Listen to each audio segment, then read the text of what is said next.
घनश्याम की शादी की बात एक जगह चल रही थी। घनश्याम को लड़की बहुत पसंद आई, लेकिन बाद में पता चला कि जिस लड़की को घनश्याम ने पसंद किया है उसकी एक जुड़वा बहन भी है। उन दोनों जुड़वा बहनों का अपने पापा के अलावा इस दुनिया में कोई नहीं था और इसीलिए मरते वक्त दोनों जुड़वा बहन के पापा ने घनश्याम से कहा कि वो उन दोनों के साथ शादी कर ले और अपनी सारी जायदाद उन्होंने घनश्याम के नाम कर दी। और इस तरह घनश्याम 2 जुड़वा पत्नियों का पति बन गया। उन दोनों बहनों में से एक का नाम था रमा और दूसरी का नाम था सारिका। धीरे धीरे वक्त बीतता गया। रमा की तो कोई संतान नहीं हुई, पर सारिका को एक बेटा हुआ। जब सारिका और घनश्याम का बेटा अविनाश 28 साल का हुआ तो उसकी शादी अंजलि नाम की लड़की के साथ हो गई। देखो बहू, तुम बहुत किस्मत वाली हो। तुम्हें 2 सास मिली है अपना ख्याल रखने के लिए। हाँ अंजलि, और मेरी दोनों माँ बहुत अच्छी हैं, वो तुम्हारा बहुत ख्याल रखेंगी। देखो बहू, सास तो तुम्हारी 2 है, लेकिन असली सास तो मैं ही रहूंगी, क्योंकि अविनाश ने मेरे पेट से जन्म लिया है। हाँ भाई, सही बात है। मुझे तो कभी कोई औलाद नहीं हुई। तुम्हारी बहू तुम्हारी ही रहेगी, फिक्र ना करो। नहीं नहीं मम्मी जी, ऐसा कुछ भी नहीं है। मैं आपका भी अपनी सास की तरह ही ख्याल रखूंगी। मेरे लिए तो आप दोनों ही मेरी सास हैं। देखा कितनी समझदार लड़की है। और प्लीज आप दोनों आपस में बिल्कुल झगड़ा ना करो। अंजलि सबका ख्याल बराबर से रखेगी। एक दिन सुबह के वक्त, अंजलि बहू, जरा मेरे पीने के लिए थोड़ा पानी तो गर्म कर दो। ये लीजिए मम्मी जी, आपके लिए गर्म पानी। अरे अंजलि, मेरा टिफिन तो बना दिया है ना, ऑफिस के लिए देर हो रही है। बस 5 मिनट लगेंगे, थोड़ा सा इंतजार कर लीजिए प्लीज। बहू, मेरा नाश्ता कहाँ है? अभी तक बनाकर क्यों नहीं लाई? मम्मी जी, आप थोड़ी देर रुक जाइए ना, इनको ऑफिस के लिए देर हो रही है। मैं अब भी आपका नाश्ता बना देती हूँ। जब रमा ने तुमसे पानी लाने को कहा तो तुम लपक कर ले आई, और मेरे नाश्ते के लिए मुझे इंतजार करने को कह रही हो। नहीं नहीं मम्मी जी, ऐसी कोई बात नहीं है। उस वक्त मैं फ्री थी तो मैंने रमा मम्मी जी के लिए जल्दी से पानी गर्म कर दिया। अरे सब समझती हूँ। रमा मेरी बहू को अपनी तरफ करने की कोशिश कर रही है, लेकिन मैं ऐसा नहीं होने दूंगी। अगले दिन शाम के वक्त, अंजलि बहू, जरा मेरे पास तो आओ। देखो तुम्हारे लिए कितनी सुंदर साड़ी लाई हूँ। अरे वाह मम्मी जी, ये साड़ी तो बहुत सुंदर और काफी भारी भी है। वही तो। अरे अंजलि, मैं अच्छे से जानती हूँ आजकल की लड़कियों को भारी कपड़े पहनना पसंद नहीं है। तुम्हारे लिए डिजाइनर सूट लेकर आई हूँ, बताओ जरा कैसा है। रमा मम्मी जी, सच बताऊँ तो मुझे इसी तरह के सूट पहनने पसंद है।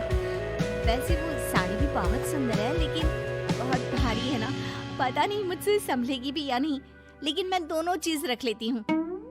अंजलि के वहाँ से जाने के बाद, देखो रमा, मैं सब जानती हूँ। तुम मेरी बहू को अपनी तरफ करने की कोशिश ना करो। अविनाश मेरा बेटा है और अंजलि मेरी बहू। अरे तुम बेकार में ही परेशान हो रही हो। मैं तो बस अपनी बहू को प्यार करती हूँ, इसलिए उसके लिए गिफ्ट लेकर आई थी। और वो मेरी भी तो बहू है, ये बात दिमाग में हमेशा याद रखना सारिका। लेकिन सारिका को लगता है कि कहीं अंजलि रमा को ज्यादा इज्जत और प्यार देना शुरू ना कर दे, और रमा को लगता है कि कहीं अंजलि सारिका की बातों में आकर उससे दूर न हो जाए। इसी कंपटीशन में वो दोनों अंजलि को परेशान करना शुरू कर देती है। मम्मी जी, आज अविनाश के ऑफिस में पार्टी है और मुझे वहाँ जाना है, तो मैं जल्दी से तैयार होकर निकलती हूँ। अविनाश बस आते ही होंगे। ठीक है, तुम पार्टी में चली जाओ बहू, लेकिन मेरे रात के खाने के लिए ना खिचड़ी बना कर जाना। ठीक है मम्मी जी। मैं सारिका मम्मी जी को भी पूछ लेती हूँ कि उन्हें क्या खाना है। क्या हुआ बहू, कहीं जा रही हो? मम्मी जी, वो मैं अविनाश के साथ पार्टी में जा रही हूँ। रमा मम्मी जी को खाने में खिचड़ी खानी है। आप भी वही खा लेंगी तो मेरा काम जल्दी हो जाएगा। नहीं नहीं, मेरा तो आज पनीर की सब्जी खाने का मन था। मेरे लिए तुम थोड़ा पनीर ही बना दो। मम्मी जी, मुझे देर हो जाएगी। अच्छा, खिचड़ी बनाने में देर नहीं होगी तुम्हें? अब अंजलि अपनी दोनों सास के लिए अलग अलग खाना बनाती है और बुरी तरह से थक जाती है। थोड़ी देर बाद जब अविनाश उसे पार्टी के लिए लेने आता है। अरे अंजलि, तुमने अपनी क्या हालत बना रखी है? पार्टी में नहीं चलना है क्या? अविनाश, मैं बहुत थक गई हूँ। मेरा पार्टी में जाने का बिल्कुल भी मन नहीं है। प्लीज आप अकेले ही चले जाइए। कुछ दिनों के बाद सारिका बहू, मेरे सर में बहुत दर्द हो रहा है, जरा बाम तो लगा दो। सर दर्द से फटा जा रहा है। अरे अंजलि बहू, बेटा मेरे घुटनों के दर्द की दवाई तो ले आओ जरा मेडिकल स्टोर से। अविनाश को तो ऑफिस से आते आते देर हो जाएगी। मेरे घुटने तो पूरी तरह जवाब दे चुके हैं, उठा भी नहीं जा रहा। अंजलि, पहले मेरे सर पर बाम लगाएगी, उसके बाद में तुम्हारी दवाई लेने जाएगी।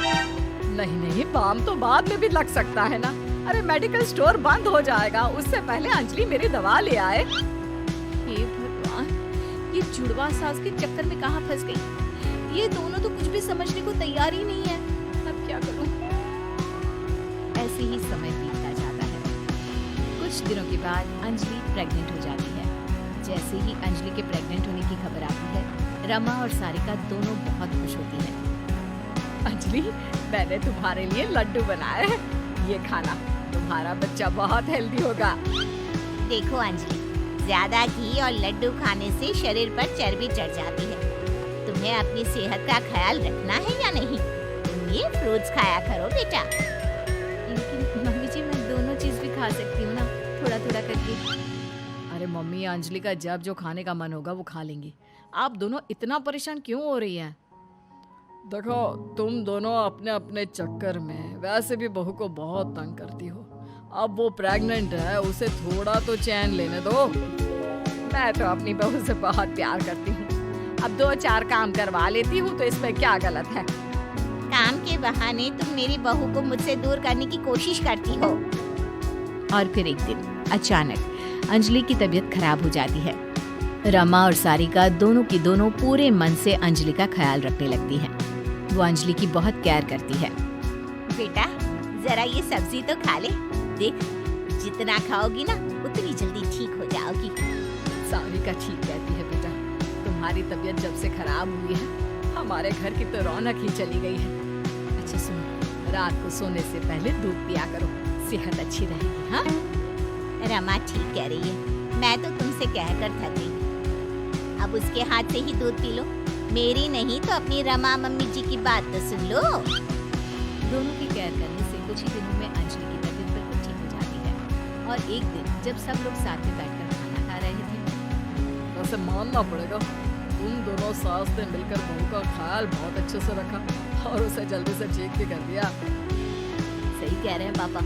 मेरी तो दोनों माँ सारी दुनिया से अलग है। अपनी बहू से कितना प्यार करती है। हाँ मम्मी जी, आप दोनों को लगता था ना कि मैं रमा मम्मी जी की या फिर सारिका मम्मी जी की ज्यादा केयर करती हूँ, लेकिन आपने देखा, जब मेरी तबीयत खराब हुई तो आप दोनों ने मिलकर मेरी सेवा की। अब वादा करिए, आप दोनों आगे भी ऐसी ही रहेंगी, क्योंकि मैं आप दोनों की बहू हूँ और दोनों से प्यार करती हूँ। सही कहा अंजलि, हमसे गलती हो गई। और मुझे भी अंजलि पर अपना इकलौता अधिकार नहीं जमाना चाहिए। हम दोनों जुड़वा हैं और हम दोनों जुड़वा सास आज से हमेशा एक साथ रहकर अपनी बहू